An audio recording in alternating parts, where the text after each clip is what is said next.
मेरी जिंदगी की एक भयानक रात, जिसने मेरी जिंदगी को हमेशा हमेशा के लिए बदल कर रख दिया, जिसे याद कर आज भी मेरे पतन का रोम रोम से हर उठता है। ये बात उन दिनों की है जब मेरी पत्नी प्रेगनेंसी के कारण पिछले 2 महीने से मायके गई हुई थी और मैं अपनी वासना को पूरा करने के लिए नए नए मौके तलाश रहा था। हेलो रुपेश, अब क्या बताऊं, 1 महीना हो गया पत्नी मायके में ही है, बस सब ऐसे ही सूखा सूखा चल रहा है। मैं अपने दोस्त से फोन पर बात करता हुआ कार ड्राइव कर रहा था।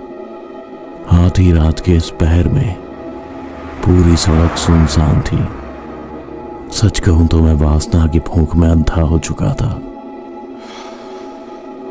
अरे विवान, टेंशन क्यों लेता है? रोज दाल रोटी खाना तो ठीक है, पर कभी कभी टंगड़ी कबाब, कीमा कलेजी भी खा लेना चाहिए। मर्द का मन खुश रहता है। मेरे दोस्त ने मुझसे फोन पर कहा, जिसे सुनकर मेरी सांसें गर्म होने लगी। रुपेश, तू बस ऐसे ही ललचाता रहे, कभी कोई ढंग का सोल्यूशन मत दियो। अरे कुछ ऐसा बता जिससे मेरी रात रंगीन हो जाए। ठीक है भाई, तू भी याद रखेगा, जिस रास्ते से तू गुजर रहा है उसी रास्ते पर एक बरगद का पेड़ है और उस पेड़ के नीचे एक विद्वान ऋषि मुनि की मूर्ति है, जिसकी तरफ पीठ करके एक औरत खड़ी रहती है। वो तेरी रात रंगीन कर देगी।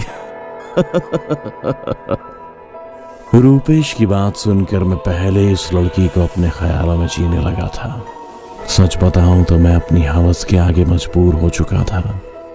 मैं जैसे उस पेड़ के पास पहुंचा तो मेरी नजरें उस लड़की को ढूंढने लगी कि अचानक ही किसी ने मेरी कार की खिड़की पर दस्तक देते हुए कहा, आपको मेरे बारे में किसने बताया? मैंने जैसे खिड़की की तरफ देखा, एक बेहद खूबसूरत और कमसिन लड़की खिड़की पर खड़ी मुझे देख रही थी। तुम्हें अपनी रात को इस सुनसान जगह पर खड़े होने में डर नहीं लगता? मैंने अपनी बात शुरू तो उस लड़की का चेहरा देख के की थी, पर अगले पल मेरी नजरें कुछ और ही देखने लगी। मेरी बात सुन उस लड़की ने भी अपने होठों को मसलते हुए कहा, मैं अकेली कहाँ हूँ, आप हैं तो सही मुझे कंपनी देने के लिए, फिर डर किस बात का? लड़की की ये बात सुनकर मेरे सब अरमान बेफान मारने लगे थे। मुझे लड़की बेहद पसंद थी और सच कहूं तो मैंने आज से पहले इतनी खूबसूरत लड़की कभी देखी नहीं थी। सुरमई गहरी गोल आंखें, होठ मानो जैसे इनसे अमृत टपकता हो। मैं मनी मन अपने दोस्त रुपेश को दुआएं देने लगा। वाह रुपेश, मान गए तेरी चॉइस को। कसम से क्या खतरनाक पीस छिपाया हुआ था तूने। मैं भी खुद से बातें कर रहा था कि तभी उस लड़की ने मुझे फिर से कहा, अरे मैं खतरनाक नहीं, खूबसूरत हूँ। लड़की की ये कहते ही मैं हक्का बक्का रह गया। वो पहला लम्हा था जब मुझे डर का एहसास हुआ, पर मैं उसे जाहिर नहीं कर पा रहा था। फिर तभी उस लड़की ने कहा, मेरा मतलब है मैं जीती जागती इंसान ही हूँ और मैं इस पेड़ के नीचे ही रहती हूँ, यही मेरा घर है। लड़की के कहने पर मेरी जान में जान आई। मुझे अपना वक्त और बर्बाद नहीं करना था, इसलिए मैंने उस लड़की से सीधा अपने मतलब की बात करी। अच्छा, बहुत हो गई बातें, बताओ एक रात का कितना लोगी? इस एक सवाल से मेरी कामुकता चरम पर पहुंच गई थी, जिसे सुनकर उस लड़की ने अपने बदन को और झुकाते हुए कहा, मैं चाहती हूँ तो मुझे मार डालो। मैंने जैसे ही लड़की से खुद को मारने का सुना तो डर के कारण मेरी आंख की पुतलियां फटने को हो गई। मेरे ललाट पर पसीने का सैलाब उमड़ पड़ा, जिसे देख वो लड़की भी जोर जोर से हंसने लगी। इससे पहले मैं कुछ समझ पाता, उस लड़की ने फिर से कहा, अरे फट्टू, तुम कितने डरपोक हो यार, जरा सा भी मजाक तुमसे बर्दाश्त नहीं होता। जरा अपनी शक्ल को तो देखो, कैसे चुसे हुए आम की तरह सिकड़ी हुई है। लड़की का ये मजाक सुन मेरी मर्दानगी को ठेस लगी। मैंने तुरंत ही अपना लहजा गर्म करते हुए कहा, चुपचाप बोल, चलती है नहीं? पूरी रात मुझे ऐसे नहीं बतानी। मैं अब उस लड़की से बेरुखी से बात करने लगा था, जिस पर उस लड़की ने कहा, तुम्हारे दोस्त ने तुम्हें बताया नहीं कि मैं इस पेड़ को छोड़कर कहीं नहीं जाती। अगर तुम्हें कुछ कहना है तो इसी बरगद और इसी ऋषि मुनि की मूर्ति के सामने कहना होगा। इतना कहकर वो लड़की वापस मूर्ति की ओर बढ़ने लगी। मैं भी लड़की को जाता देखकर उत्तेजित हो गया, क्योंकि मैंने पहली बार उस लड़की को पीछे से देखा था। मेरी वासना मुझ पर पूरी तरह से हावी हो चुकी थी। मैंने तुरंत ही गाड़ी को लॉक किया और उस लड़की के पीछे चल दिया। लड़की भी मेरी परछाई देख समझ चुकी थी कि मैं उसके पीछे पीछे आ रहा हूँ। उसने अपने कदमों की रफ्तार धीमी करी और अपनी साड़ी का पल्लू गिराते हुए हर कदम के साथ अपने जिस्म से कपड़ों को नोच कर फेंकने लगी। मैं भी किसी भूखे भेड़िए की तरह उसके जिस्म को नोचने के लिए चल दिया। देखते ही देखते उस लड़की के जिस्म पर कपड़े का एक रेशा नहीं बचा और मैंने भी अपने बदन से कपड़े नोच फेंके और अगले ही पल वो मेरी बाहों में कैद किसी जवान हिरणी की तरह आहें भरने लगी। उसकी गर्म सांसों से मेरा रोम रोम जल उठा। जैसे जैसे हम एक दूसरे में विलीन होते जाते, बरगद का पेड़ भी जोर जोर से हिचकोले लेने लगा। हम दोनों एक दूसरे में समाने ही वाले थे कि अचानक बहुत सारी लड़कियों की आवाज चारों तरफ से गूंजने लगी। आओ विवान, मेरे पास आओ, मुझे भी प्यार करो। विवान, मैं भी तुम्हें विलीन होना चाहती हूँ। मुझे भी तुम्हारे साथ संभोग करना है।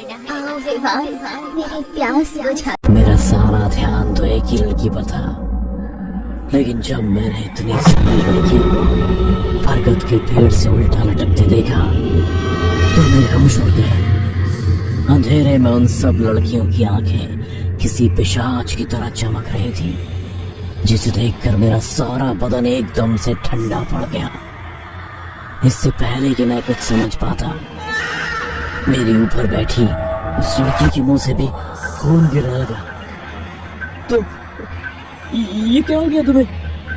ये कहते हुए मैंने उस लड़की को अपने से दूर झटक दिया और तुरंत ही उस ऋषि मुनि की मूर्ति के पास जाकर खड़ा हुआ।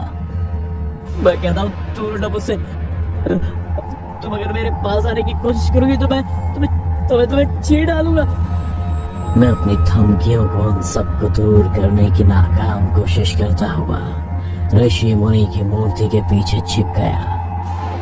वो सब लड़कियां भी ऋषि मुनि की मूर्ति की तरफ अपनी पीठ करती हुई बोली, कब तक बचाएगा तू इन जैसों को? एक ना एक रोज तो ये अपनी हवस में फिर अंधे होंगे और यहाँ आएगा। मैं उन लड़कियों की बातें साफ साफ सुन सकता था, जिसे सुनकर मुझे इतना समझ में आ गया था कि ऋषि मुनि की मूर्ति ही मुझे यहाँ से जिंदा निकाल सकती है।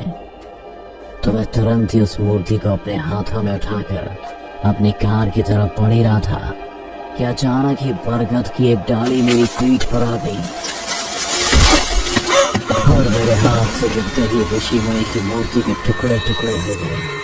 सच बताऊं तो वो मूर्ति के टुकड़े नहीं, बल्कि मेरे जिंदा रहने की उम्मीद के टुकड़े थे। अब तक जो लड़कियां पेड़ पर उल्टा लटक के मेरे साथ संभोग करना चाहती थी, वही लड़कियां मूर्ति के गिरते ही मेरा खून पीने और मेरा मांस नोचने नीचे जमीन पर उतर आई।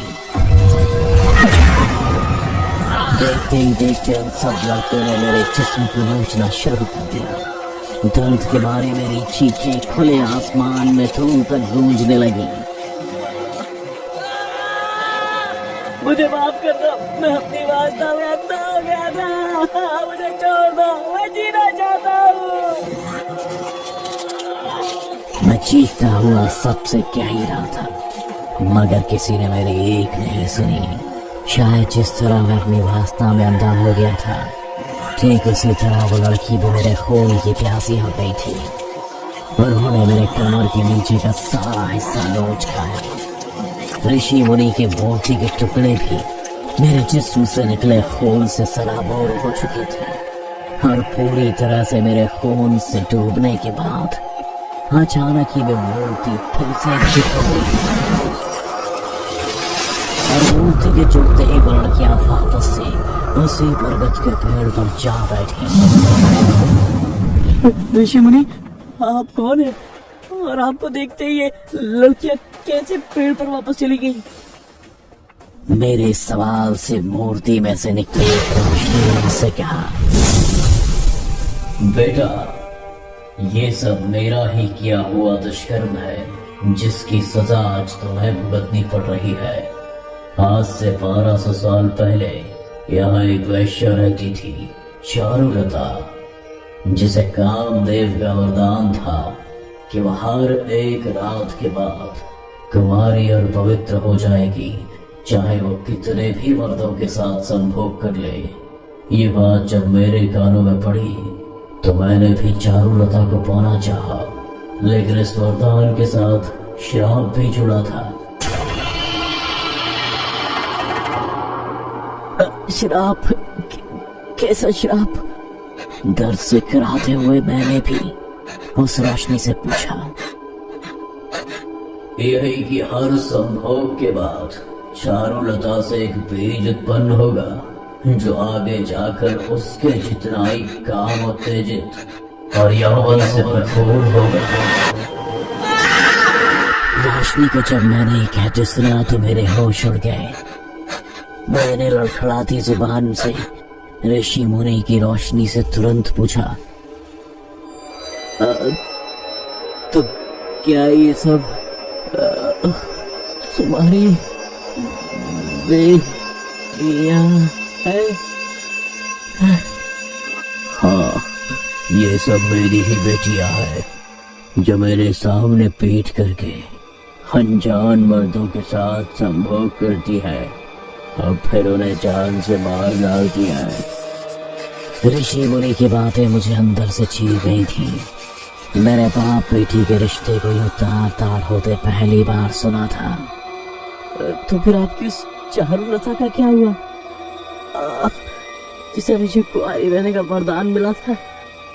सब कुछ जानने के बाद मुझे उस औरत का ख्याल आया जिसे संभोग का श्राप मिला था।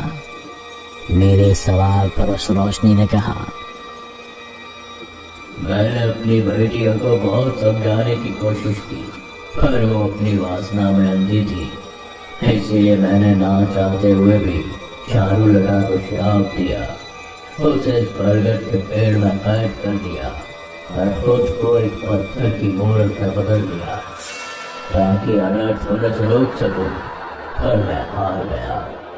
मेरी बेटियों ने अपनी जिद नहीं छोड़ी, इसलिए आज मैं तुमसे प्रार्थना करता हूँ, जिस तरह यह मूर्ति तोड़कर तुमने मुझे आजाद किया है, उसी तरह इस बरगद के पेड़ को चलाकर मेरी चारुलता को भी मुक्ति दे दो।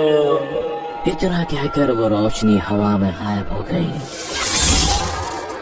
कुछ पल को मैं सोच में पड़ा रहा, लेकिन जब मुझे होश आया तो मुझे पता चला कि मेरे कमर का नीचे का हिस्सा खत्म हो चुका है। पर मैंने हिम्मत नहीं हारी। इससे पहले कि वो लड़कियां फिर से मुझ पर हमला करती, मैंने तुरंत ही अपनी गाड़ी से पेट्रोल निकालकर उस बरगद के पेड़ पर छिड़क दिया और उसे आग के हवाले कर दिया। बरगद के पेड़ पे चलते ही उसमें से लाखों लड़कियों के चीखने की आवाज़ निकलने लगी, जो दर्द के मारे हवा में तड़प रही थी। और तभी एक सुनहरी रोशनी निकली, जिसे देख सब आवाजें अपने आप शांत हो गई और मैं समझ गया कि आत्मा चारुलता की है।